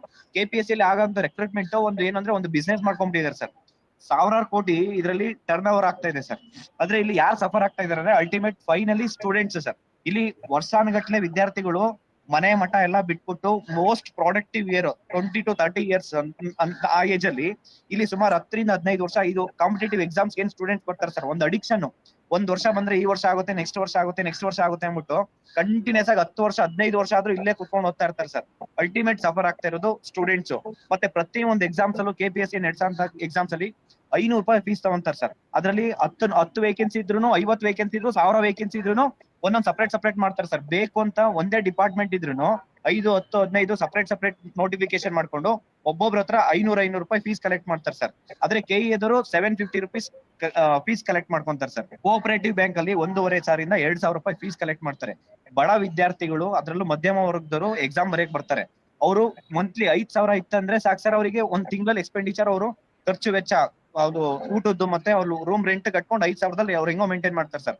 ಅದು 5,000ಕ್ಕಿಂತ ಜಾಸ್ತಿ ಅಪ್ಲಿಕೇಶನ್ ಫೀಸ್ಗೆ ತಗೊಂತಾರೆ ಸರ್ ಪರ್ ಮಂತ್. ಇವ್ರೇನಾದ್ರೆ ನೋಟಿಫಿಕೇಶನ್ ಮಾಡಿದ್ರೆ ಸರ್ಕಾರ ರೀಫಾರ್ಮ್ ಮಾಡ್ಬೇಕಾಗಿರೋದು ಎವ್ರಿ ಇಯರ್ ನೋಟಿಫಿಕೇಶನ್ ಆಗ್ಬೇಕು, ಆ ರೀತಿ ರೀಫಾರ್ಮ್ ಆಗ್ಬೇಕು. ಮತ್ತೆ ಫೀಸ್ ಏನಿದೆ ಅದನ್ನ ರೆಡ್ಯೂಸ್ ಮಾಡ್ಬೇಕು. ಮತ್ತೆ KPSC ಇಂದ ಏನ್ ಇವಾಗ ಎಕ್ಸಾಮ್ಸ್ ಕಂಡಕ್ಟ್ ಮಾಡಿದಾರಲ್ಲ, KS ಎಕ್ಸಾಮ್ ಅಲ್ಲಿ ಸೆಕೆಂಡ್ ಟೈಮ್ ಮಿಸ್ಟೇಕ್ ಮಾಡಿದಾರ, ಅದನ್ನ ನೋಟಿಫಿಕೇಶನ್ ವಾಪಸ್ ತಗೊಂಡು ಮರುಅಧಿಸೂಚನೆ ಮಾಡ್ಬೇಕು. ಅದ್ರ ಬಗ್ಗೆ ನಾವು ಹೋರಾಟ ಮಾಡಿದ್ರೆ ಇವರು ಬ್ಯಾಡದೆ ಇರೋದನ್ನೆಲ್ಲ ಸುಮ್ನೆ ತಗೊಂಬಂದು ಇಲ್ಲಿ ಜನಗಳಿಗೆ ಗೂಬೆಗೊಂಡಿಸ್ತಿದ್ದಾರೆ ಸರ್. ಇಲ್ಲಿ ಅಪೋಸಿಷನ್ ಲೀಡರ್ ಏನಿದ್ದಾರೆ ಸರ್, ಅವರು ಸ್ಟ್ರಾಂಗ್ ಆಗಿಲ್ಲ. ಅವರು ಒಂದಿನ ಒಂದೊಂದ್ ತರ ಒಂದೊಂದ್ ಮಾಡ್ತಾ ಇದಾರೆ ಸರ್. ಅವರು ಸರ್ಕಾರ ಏನ್ ಹೇಳ್ತಾರ ಅದನ್ನ ಕೇಳೋ ಅಂತ ಪರಿಸ್ಥಿತಿಯಲ್ಲಿ ಅಪೋಸಿಷನ್ ಗೌರ್ಮೆಂಟ್ ಇರಬಾರ್ದು ಸರ್. ಯಾವತ್ತು ಪ್ರಶ್ನೆ ಮಾಡ್ಬೇಕು. ರೂಲಿಂಗ್ ಗೌರ್ಮೆಂಟ್ ಏನೇ ಮಾಡಿದ್ರು ಅದನ್ನ ನೀವು ತಪ್ಪು ಅಂತ ಪ್ರಶ್ನೆ ಮಾಡ್ಬೇಕು. ಸರಿ ಇರೋದನ್ನ ಅಷ್ಟೇ ಅಕ್ಸೆಪ್ಟ್ ಮಾಡ್ಬೇಕಾಗುತ್ತೆ ಸರ್. ಇಲ್ಲಿ ಯಾವ್ದು ಸರಿ, ಯಾವ್ದು ಸ್ಟೂಡೆಂಟ್ಸ್ ಅನುಕೂಲ ಆಗೋ ರೀತಿ ಒಂದೂ ರೀಫಾರ್ಮ್ ಆಗಿಲ್ಲ ಸರ್. ಇವತ್ತು ಸೆಪ್ಟೆಂಬರ್ 2ನೇ ತಾರೀಕು ಇದ್ದಿದ್ದು ಕಾನ್ಸ್ಟಿಟ್ಯೂಷನ್ ಬಾಡಿ ಇವರಿಗೆ ಇವತ್ತು ಇಲ್ಲ ಅಂತ ಅಂದಾಗ ಅವ್ರಿಗೆ ಮತ್ತೆ ರೀಫಾರ್ಮ್ ಯಾಕೆ ಮಾಡ್ತೀರಾ ಸರ್? KPSC ಅನ್ನೋದನ್ನ ಕೊಟ್ಬಿಡಿ, ನಿಮ್ ಕೈಯಲ್ಲಿ ಆಗಿಲ್ಲ ಅಂತಂದ್ರೆ ಸೆಂಟ್ರಲ್ ಗೌರ್ಮೆಂಟ್ ಕೊಡಿ ಸರ್ ಎಲ್ಲರನ್ನು. ಕಾಂತಕುಮಾರ್, ಒಂದ್ ನಿಮಿಷ. ಫರ್ಜಾನ, ಇದು ಬಹಳ ಇಂಟ್ರೆಸ್ಟಿಂಗ್ ಕ್ವಶನ್. ಏನು ಒಂದು ಕಡೆಯಿಂದ ಸಚಿವರು ಹೇಳ್ತಾರೆ, ಸಚಿವರು ಇವತ್ತು KH ಪಾಟೀಲ್ ಅವರು ಕೂಡ ಸದನದಲ್ಲಿ ಮಾತಾಡುವಾಗ ಹೇಳಿದ್ರು, ಇದು ಸಂವಿಧಾನ ನಮ್ಮನ್ನ ತಡೀತಾ ಇದೆ ಅನ್ನುವಂಥದ್ದು. ಈಗ ಈ ಸುಧಾರಣೆನ ಮಾಡಬಹುದು ಅಂತ ಹೇಳಿದ್ರೆ ಮುಖ್ಯಮಂತ್ರಿಗಳು ತಮ್ಮ ಉತ್ತರದಲ್ಲಿ ಹೇಳಿದ್ರು, ಹೌದು ನಾವು 16 ಸದಸ್ಯರಿಲ್ಲ 8 ಸದಸ್ಯರನ್ನಾಗಿ ಮಾಡ್ತೀವಿ, ತಿದ್ದುಪಡಿ ತರ್ತೀವಿ ಅಂತ ಹೇಳಿ ಹೇಳಿದ್ರು. ಆಮೇಲೆ ಒಂದು ಶೋಧನಾ ಸಮಿತಿ ಅಂತ, ಈಗ ವಿಶ್ವವಿದ್ಯಾನಿಲಯಗಳಿಗೆ ಕುಲಪತಿಗಳನ್ನ ಮಾಡುವಾಗ ಹೇಗೆ ಶೋಧನಾ ಸಮಿತಿ ಸರ್ಚ್ ಕಮಿಟಿ ಮಾಡ್ತೀವಲ್ಲ, ಅದೇ ತರ ಒಂದು ಕಮಿಟಿ ಮಾಡಿಬಿಟ್ಟು ಮೆಂಬರ್ಗಳನ್ನ ಆಯ್ಕೆ ಮಾಡೋದಕ್ಕೆ ಕ್ರಮ ವಹಿಸ್ತೀವಿ ಅಂತ ಹೇಳಿ ಹೇಳಿದ್ರು. ಮತ್ತೆ ಸಂವಿಧಾನ ಯಾಕೆ ಅಡ್ಡಬಡುತ್ತೆ? ತಕ್ಷಣ ಮಾಡ್ಬೋದಲ್ಲ ಅದನ್ನ, ಯಾಕೆ ಇಷ್ಟು ವರ್ಷ ಯಾಕೆ ಸುಮ್ಮನೆ ಸರ್ಕಾರದವರು? ಸರ್, ಕಳೆದ ಆಗಸ್ಟ್ ನಲ್ಲಿ ನಡೆದಂತಹ ಒಂದು ಪರೀಕ್ಷೆಯಲ್ಲಿ ನಾನು ಹೇಳ್ತೀನಿ ಸ್ವಲ್ಪ. ಫಸ್ಟ್ ಆಫ್ ಆಲ್, ಕಾಂತಕುಮಾರ್ ಅವರು ಏನ್ ಹೇಳಿದ್ರಲ್ಲ, ಒಂದು ಯುವ ಶಕ್ತಿ, ಯುವ ಜನಾಂಗವನ್ನ ಹೇಗೆ ಇವರು ಚಿತ್ರಹಿಂಸೆ ಕೊಡ್ತಾ ಇದ್ದಾರೆ, ಅವ್ರನ್ನ ಹೇಗೆ ಅಟ್ಟಾಡಿಸ್ತಾ ಇದ್ದಾರೆ. ಹುಡುಗರೆಲ್ಲ ಮದ್ವೆ ಆಗದೆ ಕಾಯ್ತಾ ಇರ್ತಾರೆ, ಹುಡುಗಿರು ಅಷ್ಟೇನೆ, ಏನೋ ಆಫೀಸರ್ ಆಗ್ಬೋದು, ಲೈಫ್ ಸೆಟ್ಲ್ ಆಗ್ಬೋದು. ಎಷ್ಟೊಂದು ಮಂದಿ ನಮ್ಮ ಸ್ಟೂಡೆಂಟ್ಸ್ ಸರ್, ಸಣ್ಣ ಪುಟ್ಟ ಹುಡುಗರಾಗಿದ್ದವ್ರು ಬಂದು ಇವಾಗ ಕೂದಲು ಬಿಳಿ ಆಗುವವರೆಗೂ ಹೋರಾಟನೇ ಮಾಡ್ತಾ ಇದ್ದಾರೆ. ಇದೆಲ್ಲ ಬಹಳ ದೊಡ್ಡ ಅನ್ಯಾಯ. ಇದನ್ನ ನಾವು ಎಲ್ಲ ಪಕ್ಷ ಭೇದ ಮರೆತು ಯೂತ್ ಒಗ್ಗಟ್ಟಾಗಿ ಇದು ಸರಿ ಮಾಡ್ಬೇಕು. ಇನ್ನೊಂದು, ಅಲ್ಲಿ ಆ ಇಂಗ್ಲಿಷ್ ಪ್ರಶ್ನೆ ಒಂದಿದೆಯಲ್ಲ, ನಿಮ್ಮ ಪ್ರಶ್ನೆಗೆ ಉತ್ತರ ಹೇಳ್ತೀನಿ ಸರ್. ಬಟ್ ಅವರ ಆ ಮಾತಿನ ಫ್ಲೋಗೆ ನನಗೆ ಇಮಿಡಿಯೇಟ್ ಪ್ರತಿಕ್ರಿಯೆ ನೀಡಬೇಕು ಅಂತ ಅನಿಸಿದೆ. ಯೂತ್ ಇದು ಕನ್ನಡ ಪರೀಕ್ಷೆಯ ವಿಚಾರದಲ್ಲಿ ಕನ್ನಡದಲ್ಲಿ ಟ್ರಾನ್ಸ್ಲೇಷನ್ ಇದೆಯಲ್ಲ, ಅದನ್ನ ಮಾತ್ರ ಇನ್ಯಾವತ್ತಾದ್ರೂ ಮಾಡಿದ್ರೆ ಯಾವ ರೀತಿಯ ಅದನ್ನ ಯಾವ ಕಾರಣಕ್ಕೂ ಮರುಕಳಿಸ್ಲಿಕ್ಕೆ ಬಿಡಬಾರ್ದು. ಆದ್ರೆ ಏನಾಗಿದೆ ಇಲ್ಲಿ ತೊಡಕು ಅಂತ ಹೇಳಿದ್ರೆ, ಈಗ ಮಾಡಿರೋ ತಪ್ಪಿಗೆ ಶಿಕ್ಷೆ ಆಗ್ಬೇಕಲ್ಲ ಮೇಡಮ್. ಈಗ ಮಾಡಿರೋ ತಪ್ಪಿಗೆ ಶಿಕ್ಷೆ ಆಗ್ಬೇಕು, ಮುಂದೆ ಮಾಡೋಂಥದ್ದಲ್ಲ. ಇವಾಗ ಮಾಡಿರೋ ತಪ್ಪಿಗೆ ಶಿಕ್ಷೆ ಆದ್ರೆ ಮಾತ್ರ ಮುಂದೆ ತಿಳ್ಕೊಂತಾರೆ. ಈಗ ಮಾಡಿರೋ ತಪ್ಪನ್ನ ಸಮರ್ಥಿಸ್ಕೊಂಡ್ಬಾರ್ದು, ಈಗ ಮಾಡಿರೋ ತಪ್ಪನ್ನ ಅಕ್ಸೆಪ್ಟ್ ಮಾಡ್ಬೇಕು ಅವರು. ಕರೆಕ್ಟ್. ಒಂದು ನಿಮಿಷ ಸರ್, ಕರೆಕ್ಟ್ ಅವ್ರು ಹೇಳುದು, ಮಾಡಿ ತಪ್ಪಿಗೆ ಶಿಕ್ಷೆ ಆಗ್ಬೇಕು. ಆದ್ರೆ ಸುಪ್ರೀಂ ಕೋರ್ಟ್ ನ ಒಂದು ತೀರ್ಪು ಬಂದಿದೆ ಸರ್, ಯಾವುದು ರಾಹುಲ್ ಸಿಂಗ್ ವರ್ಸಸ್ UPPSC ಉತ್ತರ ಪ್ರದೇಶ, ಇದು ಇದರಲ್ಲಿ. ಅಲ್ಲಿ ಏನ್ ಹೇಳುತ್ತೆ ಅಂತ ಹೇಳಿದ್ರೆ, ಅಲ್ಲಿ ತೀರ್ಪು ಏನ್ ಹೇಳುತ್ತೆ ಅಂತ ಹೇಳಿದ್ರೆ, ಇಂತಹ ಒಂದು ಏನಾದ್ರೂ ತೊಡಕು ಆದಾಗ, ಘರ್ಷಣೆ ಆದಾಗ, ಏನೋ ಬಿಕ್ಕಟ್ಟು ಬಂದಾಗ ಅಲ್ಲಿ ನೀವು ಎಕ್ಸ್ಪರ್ಟ್ ಕಮಿಟಿ ರಿಪೋರ್ಟ್ ಅನ್ನ ನೀವು ಪರಿಗಣಿಸಬೇಕು ಅಂತ ಬರುತ್ತೆ. ಆ ರೀತಿ ಎಕ್ಸ್ಪರ್ಟ್ ಕಮಿಟಿ ರಿಪೋರ್ಟ್ ಅನ್ನ ಪರಿಗಣಿಸ್ಕೊಂಡೆ ನಾವು ಮುಂದೆ ಹೋಗ್ಬೇಕಾಗುತ್ತೆ. ನಾವು ನ್ಯಾಯಾಂಗನ ಬ್ರೀಚ್ ಮಾಡಿ ಹೋಗ್ಲಿಕ್ಕೆ ಆಗೋದಿಲ್ಲ. ಸಾಧ್ಯ ಇದೆಯಾ? ನ್ಯಾಯಾಂಗದ ಒಂದು ಅವರು ಸುಪ್ರೀಂ ಕೋರ್ಟ್ ತೀರ್ಪು ಅದನ್ನ ಬ್ರೀಚ್ ಮಾಡಿ ಹೋಗ್ಲಿಕ್ಕೆ ಸಾಧ್ಯ ಇದೆಯಾ? ನಿನ್ನೆ ಸಿದ್ದರಾಮಯ್ಯ ಕ್ಯಾಟ್ ಅಲ್ಲಿ ಇದೆ ಇವಾಗ ಕ್ಯಾಟ್ ತೀರ್ಪು ನೋಡಿ ನಾವು ಅದು ಏನು ಅಂತ ನಿಮ್ಮನ್ನ ಕರ್ಸ್ಕೊಂಡು ಮಾತಾಡ್ತೀವಿ ಅಂತ ಸಿದ್ದರಾಮಯ್ಯ ಸರ್ ಹೇಳಿದ್ದಾರೆ. ಸರ್ಕಾರ ಹೇಳ್ದಂಗೆ ಕೇಳ್ತಾ ಇದೆ, KPSC ಹೇಳ್ದಂಗೆ ಕೇಳ್ತಾ ಇದೆ. ನೀವ್ ಅನ್ಕೊಂಡಂಗಿಲ್ಲ ಮೇಡಮ್, ಅದು ಕರ್ನಾಟಕ ಕ್ಯಾಟ್ ಹೇಳ್ತಾ ಇರೋದು ಸರ್ಕಾರದ ಪರವಾಗಿ ಜಡ್ಜ್ಮೆಂಟ್ ಬರುತ್ತೆ. ಯಾವ ಜಡ್ಜ್ಮೆಂಟ್ ಸರ್ಕಾರದ ವಿರುದ್ಧವಾಗಿ ಜಡ್ಜ್ಮೆಂಟ್ ಬಂದಿಲ್ಲ. ಈಗ ನೋಡಿ, ಇಷ್ಟೊತ್ತಿಗೆ ಆಲ್ರೆಡಿ ಜಡ್ಜ್ಮೆಂಟ್ ಬರ್ಬೇಕಾಯ್ತು. ಈಗ ಸೆಷನ್ ನಡೀತಾ ಇದೆ ಅಂತ ಹೇಳ್ಬಿಟ್ಟು ಇನ್ನು ಜಡ್ಜ್ಮೆಂಟೇ ಬಂದಿಲ್ಲ. ಯೋಚನೆ ಮಾಡಿ, ಇಲ್ಲಿ ಯಾರು ಸಫರ್ ಆಗ್ತಾ ಇರೋದು? ಸ್ಟೂಡೆಂಟ್ ಸಫರ್ ಆಗ್ತಾ ಇರೋದು. ಸರ್ಕಾರ ಏನ್ ಡಿಸೈಡ್ ಮಾಡುತ್ತೋ ಅದನ್ನ ಕ್ಯಾಟ್ ಕೂಡ ಅವರು ಒಂದು ಫೈಲ್ ಕೊಡ್ಬೇಕಾಗುತ್ತೆ. ಹೌದು ನಾವು ಸರ್ಕಾರ ಈ ತರ ನಾವು ನಿರ್ಧಾರ ತಗೊಂಡಿದೀವಿ, ಅದು ಎಲ್ಲಾ ಪಕ್ಷದವ್ರು ಕೇಳ್ಕೊಂಡು ನಾವು ನಿರ್ಧಾರ ತಗೊಂಡಿದೀವಿ, ಎಲ್ಲಾ ಪಕ್ಷದವರು ರೆಡಿ ಇದ್ದಾರೆ, ಎಲ್ಲಾರು ತಪ್ಪಾಗಿದೆ ಅಂತ ಅನ್ಕೊಂಡಾಗ ಇದು ಪಬ್ಲಿಕ್ ಇಂಪಾರ್ಟೆನ್ಸ್ ಅಂತ ಆದ್ರೂ ನೀವು ಸರ್ಕಾರದಲ್ಲಿ ಮಂಡಿಸ್ಬೇಕಾಗುತ್ತೆ, ಸೆಷನ್ ಒಳಗಡೆ ಡಿಸೈಡ್ ತಗೊಬೇಕಾಗುತ್ತೆ. ನೀವು ಸರ್ಕಾರಕ್ಕಿಂತ ದೊಡ್ಡ ಮೇಡಮ್, ಸರ್ಕಾರಕ್ಕಿಂತ ದೊಡ್ಡ ನೋಡಿ ನೋಡಿ ಇನ್ನೊಂದು ಎಕ್ಸಾಂಪಲ್ ಮೇಡಮ್, ಇನ್ನೊಂದು ಎಕ್ಸಾಂಪಲ್ ಕೊಡ್ತೀನಿ.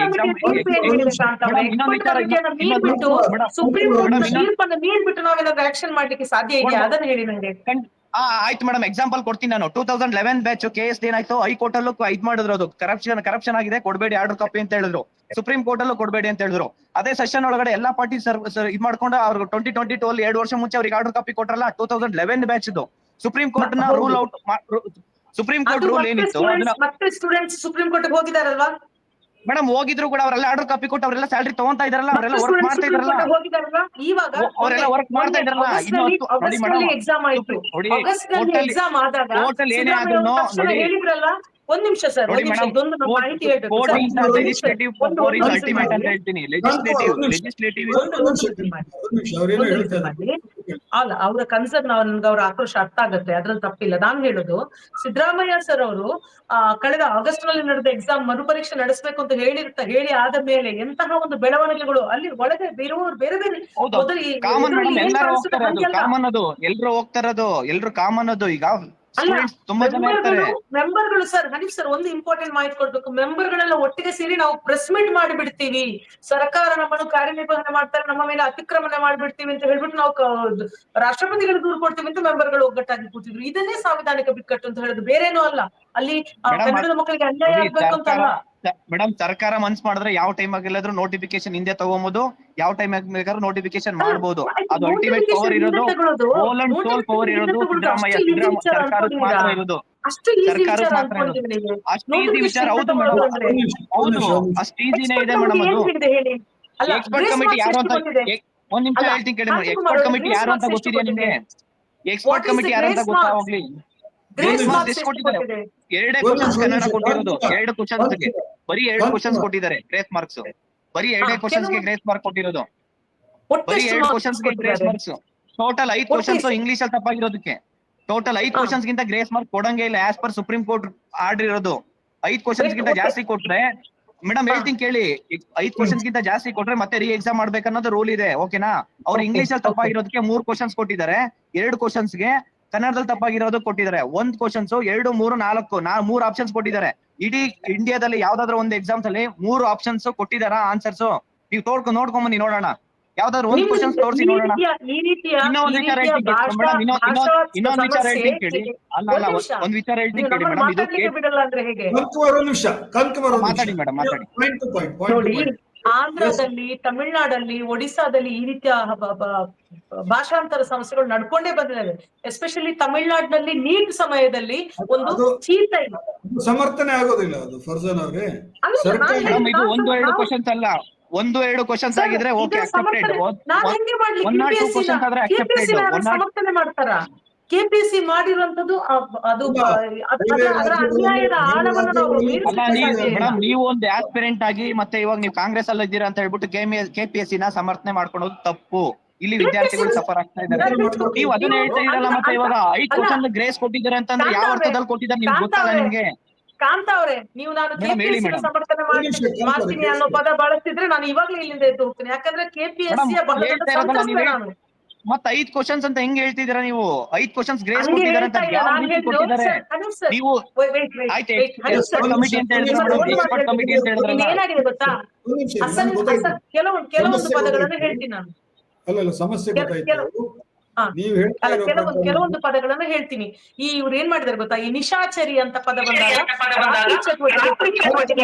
ಕಾಂತಕುಮಾರ್ ಸ್ವಲ್ಪ ಇರಿ, 2 ನಿಮಿಷ ಕಾಂತಕುಮಾರ್ ಸುಮ್ಮನೆ ಹೇಳಿ ಮೇಡಮ್. ರಾತ್ರಿ ಚಟುವಟಿಕೆ ಪ್ರಾಣಿಗಳು ಅಂತ ಹೇಳಿದ್ರನ್ನ ಇಲ್ಲ ನಿಶಾಚರಿ ಅಂತಲೇ ಕೊಡ್ಬೇಕು ಅಂತ, ಅಥವಾ ಅಸಂಘಟಿತ ಅಂತ ಹೇಳಿದ್ರೆ ಘಾಕೆ ಅಡಿವತ್ತು ಇಲ್ಲ ಅಂತ, ಮಹಾಪ್ರಾಣ ಇಲ್ಲ ಅಂತ, ಅಥವಾ ಇನ್ನು ಕೆಲವೊಂದು ಯಾವುದು ಸ್ಕೀಮ್ ಇರೋದು ಅನ್ನೋದು ಯೋಜನೆ ಅಂತ ಕೊಡ್ಬೇಕಿತ್ತು ಅಂತ, ಪೀಸ್ ವರ್ಕ್ ಬಂದಿರೋದು ತುಂಡು ಕೆಲಸ ಅಂತ ಕೊಟ್ಟಿದ್ದಾರೆ. ಈ ರೀತಿ ಎಲ್ಲ ಅಂದ್ರೆ ಅಪಭ್ರಂಶಗಳೇ ನಡೆದಿರೋದು. ಅಪಭ್ರಂಶಗಳು ಕನ್ನಡದ ಹುಡುಗರಿಗೆ ಅನ್ಯಾಯ ಮಾಡ್ಕೊಂಡೇ ಬಂದಿದ್ದಾರೆ.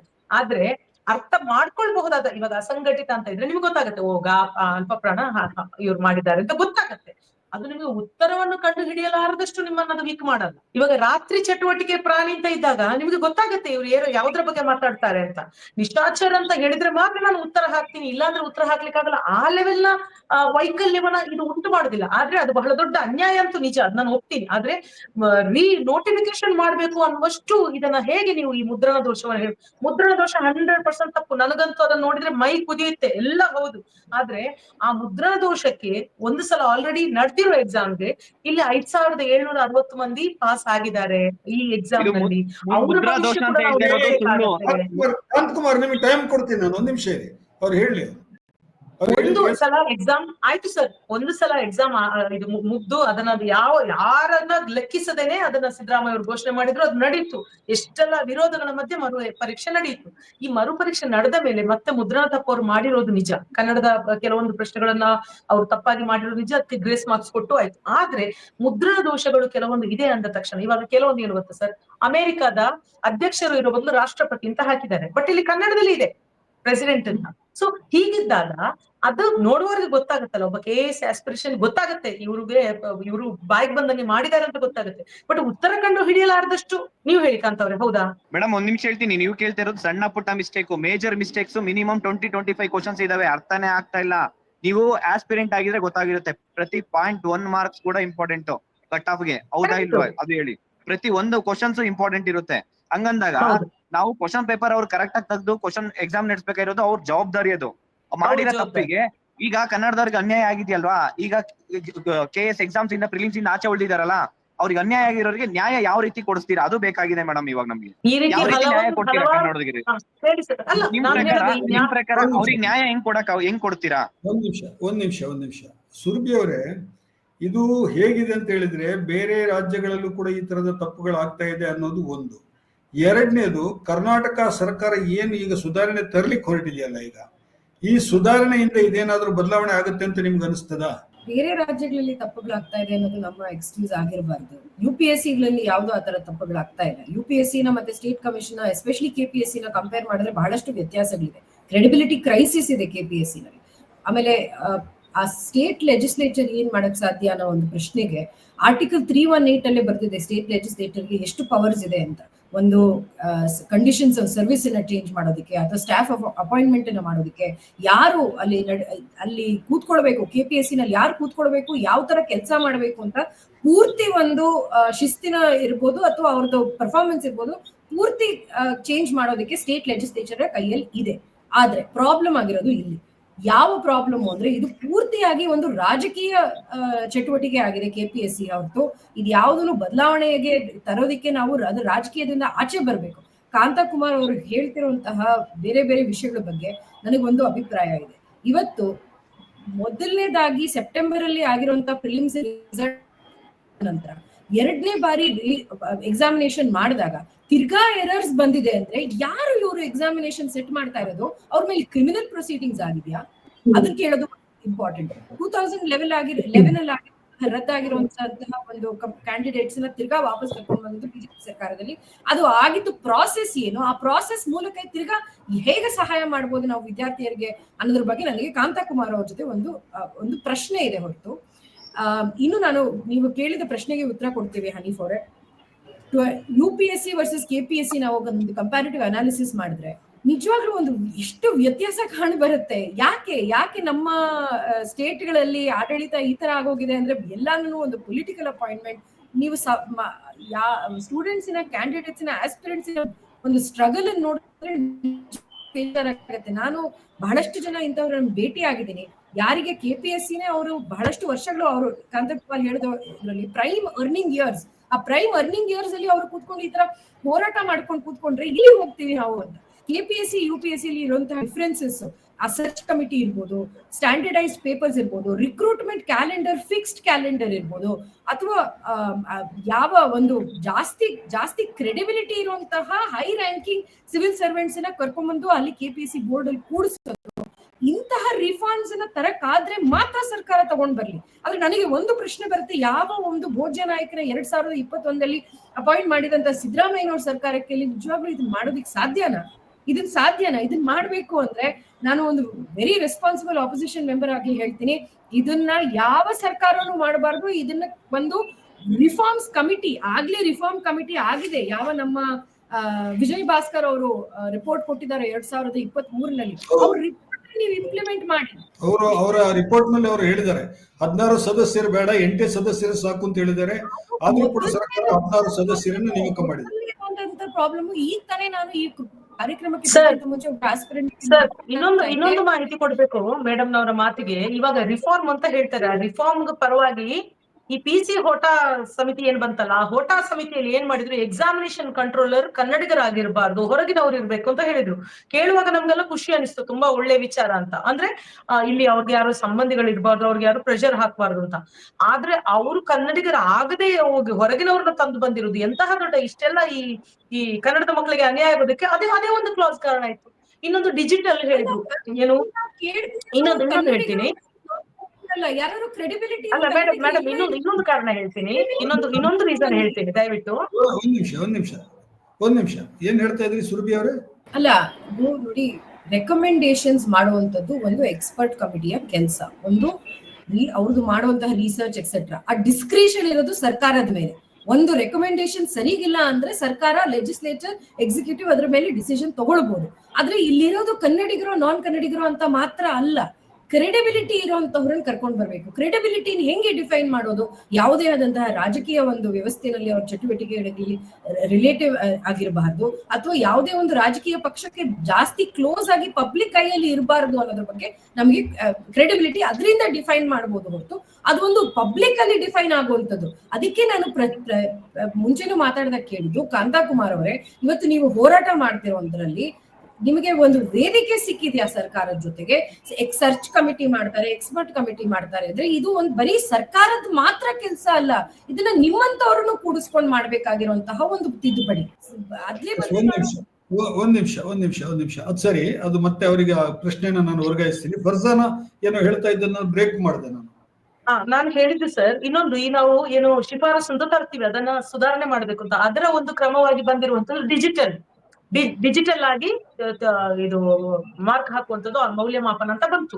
ಎಲ್ರು ಖುಷಿ ಪಟ್ವಿ. ಇನ್ನು ಮುಂದೆ ಯಾರು ತಿದ್ದುವಂಗಿಲ್ಲ, ಪೇಪರ್ ಅಲ್ಲಿ ತಿದ್ದುವಂಗಿಲ್ಲ, ಡಿಜಿಟಲ್ ಅಂತ. ಆದ್ರೆ ನಮಗೆ ಅದುವೇ ಶಾಪ ಆಗುವುದು. ಯಾಕಂದ್ರೆ ಅಟ್ಲೀಸ್ಟ್ ನಮ್ಮ ಉತ್ತರ ಪತ್ರಿಕೆಗಳಲ್ಲಿ ಅವ್ರು ಬರ್ದಿರೋದು ಏನಾದ್ರು ಇದ್ರೆ ತಿದ್ದಿದ್ರು ಗೊತ್ತಾಗ್ತಾ ಇತ್ತು ನಮ್ಗೆ. ತಿದ್ದಬಾರ್ದು ಅಂತ ಹೇಳ್ಬಿಟ್ಟು ಡಿಜಿಟಲ್ ಮಾಡಿದ್ರು, ತಿದ್ದಿದ್ರು ಗೊತ್ತಾಗ್ತಾ ಇತ್ತು.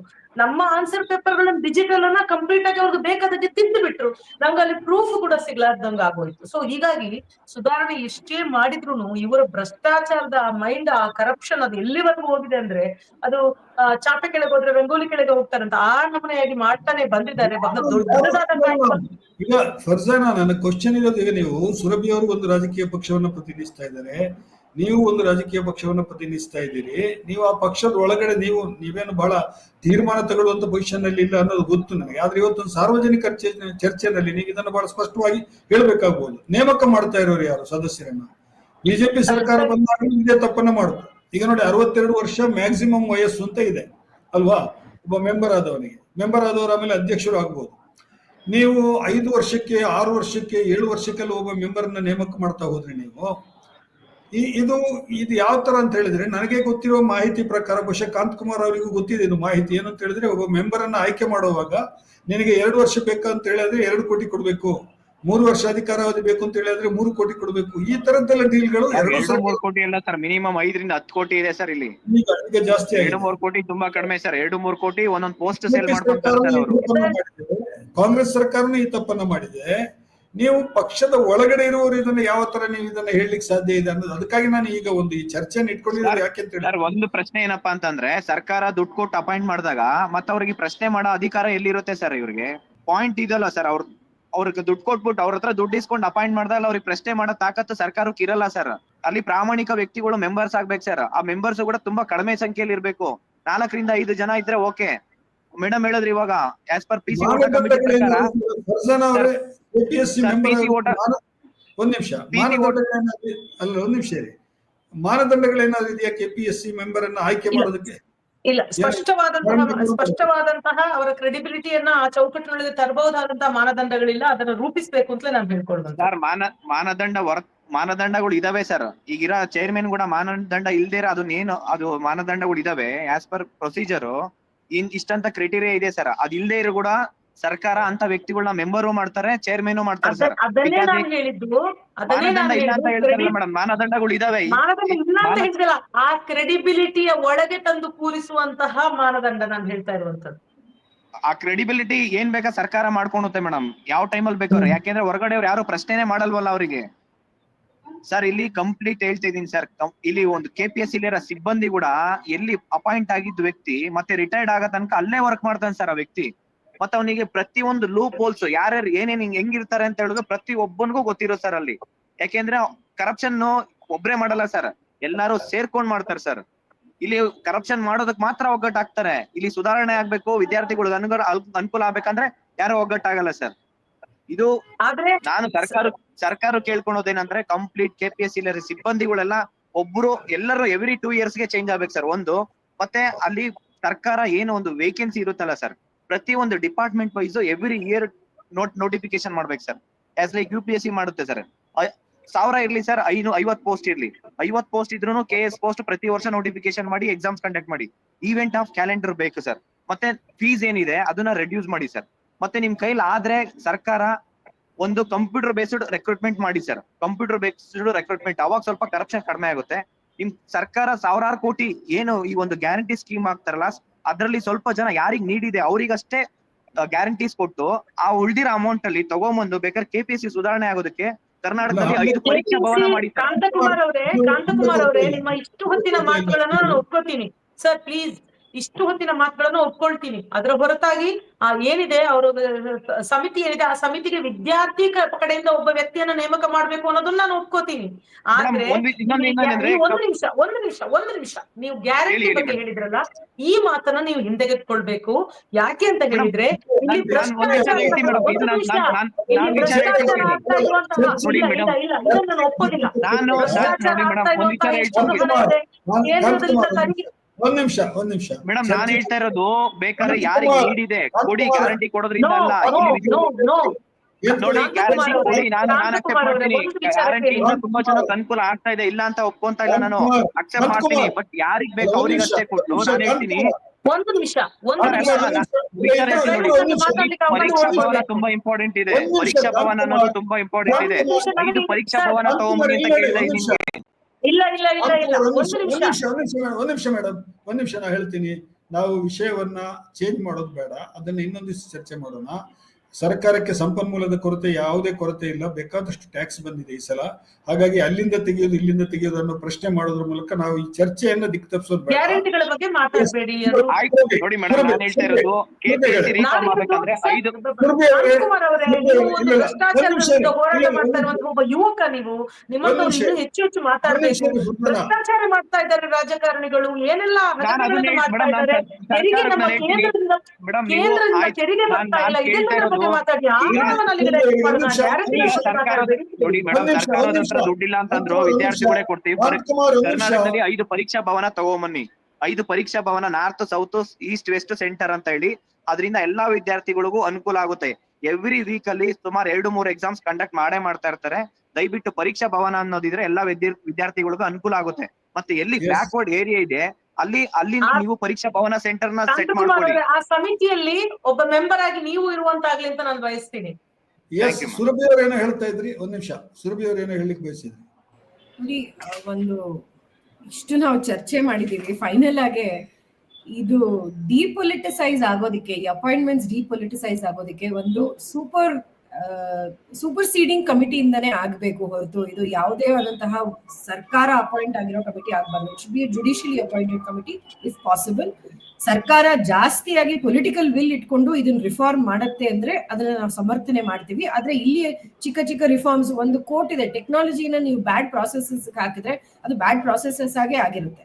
ನೀವು ಇಲ್ಲಿ ನಮಗ್ ಬೇಕಾಗಿರೋದು ಒಳ್ಳೆ ಆಡಳಿತ, ಒಳ್ಳೆ ಲೀಡರ್ಶಿಪ್. ಆ ಲೀಡರ್ಶಿಪ್ ತರಬೇಕಾದ್ರೆ ಒಂದು ಎಕ್ಸ್ಟೆನ್ಸಿವ್ ಸರ್ಜರಿ ಮಾಡಬೇಕಾಗಿದೆ KPSCಗೆ. ಕಾಂತಕುಮಾರ್ ಅವರು, ಫರ್ಜಾನಾ ಅವರು ಗ್ಯಾರಂಟೀಸ್ ಬಗ್ಗೆ ಒಂದ್ ಸ್ವಲ್ಪ ಚರ್ಚೆ ಮಾಡಿದ್ರು. ಇದು ರಾಜಕೀಯವಾದಂತ ಮಾತಂತ ಅಲ್ಲ, ಯಾವ ಯುವ ನಿಧಿ ಕೊಡ್ತಾ ಇದ್ರು ಅನ್ಎಂಪ್ಲಾಯ್ಡ್ ಯೂತ್ಸ್ಗೆ ಅಂತ, ಆ ದುಡ್ಡನ್ನ ಒಂದ್ ಸ್ವಲ್ಪ ಇದಕ್ಕೂ ಬಳಸಿ ನಮ್ಮ ರಾಜ್ಯದಲ್ಲಿ ಆಸ್ಪಿರೆಂಟ್ಸ್ ಅನ್ನ ನೀವು ಇಂತಹ ಒಂದು ಟಾರ್ಚರ್ ಮಾಡಬೇಡಿ, ಅವ್ರನ್ನ ಅನ್ಎಂಪ್ಲಾಯ್ಡ್ ಸಿಚುವೇಶನ್ ಅಲ್ಲಿ ಇಡಬೇಡಿ ಅಂತ ನನ್ನ ಒಂದು ಬೇಡಿಕೆ. ಇಂತಹ ಒಂದು ಸರ್ಕಾರದ ಮೇಲೆ ನಮಗೆ ಇರುವಂತಹ ಅವರು ಕಠಿಣ ಕ್ರಮಗಳು ತಗೊಳ್ತಾರೆ ಅಂದ್ರೆ ನಾವು ಅದನ್ನ ಸಮರ್ಥನೆ ಮಾಡ್ತೀವಿ. ಎರಡು ಪ್ರಶ್ನೆಗಳು ಬಹಳ ಮುಖ್ಯವಾದದ್ದು. ಸರ್ಕಾರ ಸುಧಾರಣೆಯನ್ನು ಮಾಡ್ತಾ ಇದೆ ಅನ್ನೋದು ನಿಜ, ಆದ್ರೆ ಇದು ಮೇಲ್ಸ್ತರದ ಸುಧಾರಣೆಗಳಾಗಬಾರ್ದು ಅನ್ನುವಂಥದ್ದು ಒಂದು. ಆಮೇಲೆ ತಪ್ಪಿತಸ್ಥರ ಶಿಕ್ಷೆಗೊಳಗಾಗಬೇಕು.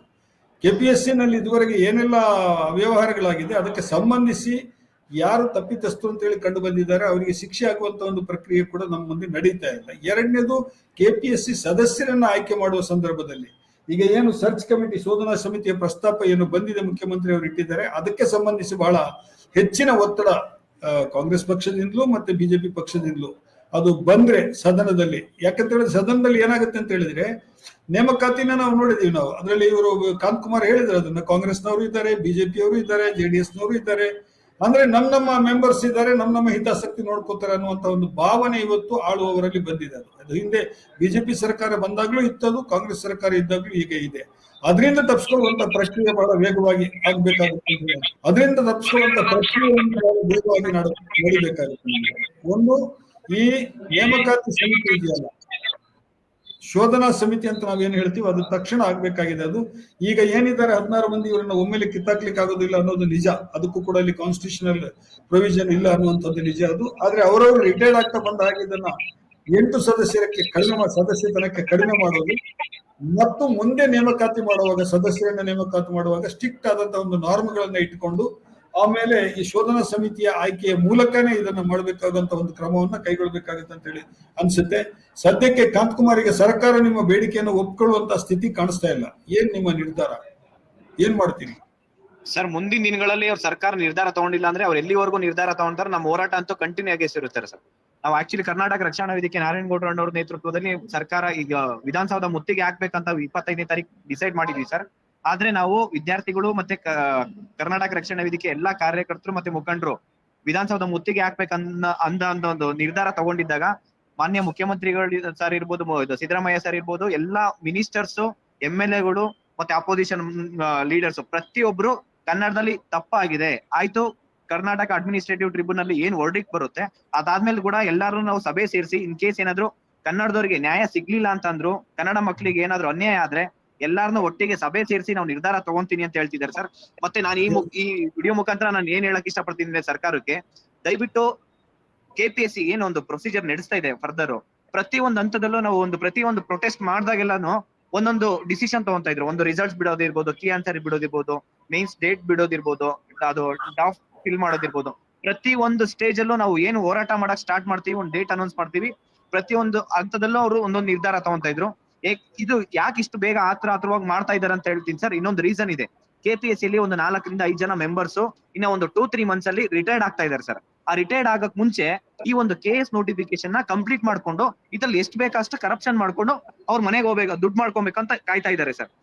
ಆ ನಿಟ್ಟಲ್ಲಿ ಸರ್ಕಾರ ಕೂಡ ಅವರಿಗೆ ಸಪೋರ್ಟ್ ಮಾಡ್ತಾ ಇದಾರೆ ಅಂತ ನಾನು ಬಯಸ್ತಾ ಇದ್ದೀನಿ ಸರ್. ಇದು ನನಗೆ ಅಂತಲ್ಲ, ಎಲ್ಲಾ ವಿದ್ಯಾರ್ಥಿಗಳಿಗೂ ಗೊತ್ತಿದೆ ಸರ್.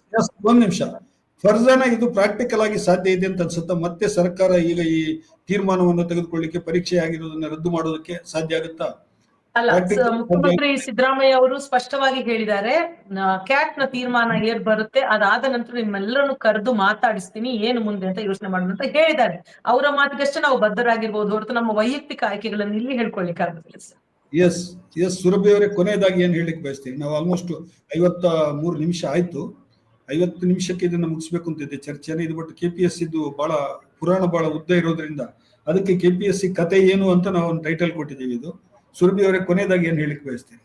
ನಾವು ಒಂದು ವಿರೋಧ ಪಕ್ಷವಾಗಿ ಯಾವ ವಿದ್ಯಾರ್ಥಿಯರು, ಯಾವ ಆಸ್ಪಿರೆಂಟ್ಸ್ ಇವತ್ತು ಹೋರಾಟ ಮಾಡ್ತಾ ಇದ್ದಾರೋ ಅವ್ರ ಪರವಾಗಿ ಗಟ್ಟಿಯಾಗಿ ನಿಂತಿದ್ದೀವಿ. ನಮ್ಮ ಕಡೆಯಿಂದ ಆಗುವಂತಹ ಎಲ್ಲ ಸರ್ಕಾರಗಳು ನಾವು ಮಾಡ್ಕೊಡ್ತೀವಿ. ವಿರೋಧ ಪಕ್ಷದ ನಾಯಕರು ಮಾತಾಡಿದ್ದಾರೆ ಈ ವಿಷಯದ ಬಗ್ಗೆ. ಅದು ಬಿಟ್ಟು ನಾನು ವೈಯಕ್ತಿಕವಾಗಿ ಒಬ್ಬ ಯುವತಿಯಾಗಿ ನನ್ನ ಪಕ್ಷದಲ್ಲಿ ಇನ್ನೊಂದು ಬಾರಿ ಸ್ಟ್ರೆಸ್ ಮಾಡ್ತೀನಿ, ಇದನ್ನ ನಾವು ಇನ್ನೂ ಗಟ್ಟಿಯಾಗಿ ತಗೊಳ್ಬೇಕು ಅಂತ. ಹಾಗೆ ಹೇಳ್ತಾ ಒಂದು ಸರ್ಚ್ ಕಮಿಟಿ ನೀವೇನ್ ಹೇಳಿದ್ರು, ಆ ಒಂದು ಕಮಿಟಿನ ಫಾರ್ಮ್ ಮಾಡೋದಕ್ಕೆ ನಾವು ಲೆಜಿಸ್ಲೇಚರ್ ಅಲ್ಲಿ ಹೋರಾಟ ಮಾಡ್ತೀವಿ. ಅದು ಬಿಟ್ಟು ಇನ್ನು ಯಾವುದೇ ಆದಂತಹ ಸಹಾಯ ಬೇಕು ನಾವು ವಿದ್ಯಾರ್ಥಿಗಳಿಗೆ, ಆಸ್ಪಿರೆಂಟ್ಸ್ಗೆ ಮಾಡೋದಕ್ಕೆ ಸಿದ್ಧವಾಗಿದ್ದೀವಿ. ಎಸ್ ಕಾಂತಕುಮಾರ್, ನಾವು ಇದು ಒಂದು ಪರಿಹಾರ ಅಂತ ಹೇಳಿ ಅಲ್ಲ, ಈ ಚರ್ಚೆ ಒಂದು ಸಾರ್ವಜನಿಕರ ಗಮನವನ್ನು ಸೆಳೆಯೋದಕ್ಕೆ, ನಮ್ಮ ವೀಕ್ಷಕರ ಗಮನವನ್ನು ಸೆಳೆಯೋದಕ್ಕೆ ಮತ್ತು ಒಂದು ಜನಾಭಿಪ್ರಾಯವನ್ನು ರೂಪಿಸುವ ಹಿನ್ನೆಲೆಯಲ್ಲಿ ಈ ಕಾರ್ಯಕ್ರಮವನ್ನು ನಾವು ಮಾಡಿದ್ದೀವಿ. ನಾವು ಈ ತ್ರಿಕೋನ ಚರ್ಚೆಯಲ್ಲಿ ಭಾಗವಹಿಸಿದಂತಹ ಕಾಂತಕುಮಾರ್ ಅವರಿಗೆ, ಸುರಭಿ ಅವರಿಗೆ, ಅದೇ ರೀತಿ UT ಫರ್ಜಾನ್ ಅವರಿಗೆ, 3 ಮಂದಿಗೂ ಕೂಡ ನಾನು ತ್ರಿವರ್ಣ ನ್ಯೂಸ್ನ ಪರವಾಗಿ ಕೃತಜ್ಞತೆಗಳನ್ನು ಅರ್ಪಿಸ್ತೀನಿ. ನಮಸ್ಕಾರ. Thank you sir. ಎಲ್ಲ ವಿದ್ಯಾರ್ಥಿಗಳ ಪರವಾಗಿ ಅನೀಫ್ ಸರ್ಗೆ ಒಂದು ಧನ್ಯವಾದ ಹೇಳಕ್ ಇಷ್ಟಪಡ್ತೀನಿ ಸರ್. ಮತ್ತಂಗೆ ಸುರಭಿ ಮೇಡಮ್ ಮತ್ತೆ ಫರ್ಜಾನಾ ಮೇಡಮ್ಗೆ ಒಂದು ಧನ್ಯವಾದ ಹೇಳಕ್ ಇಷ್ಟಪಡ್ತೀನಿ. Thank you ma'am. Thank you sir. ನಿಮಗೂ ಒಳ್ಳೇದಾಗ್ಲಿ. Good luck. Thank you ma'am. Thank you.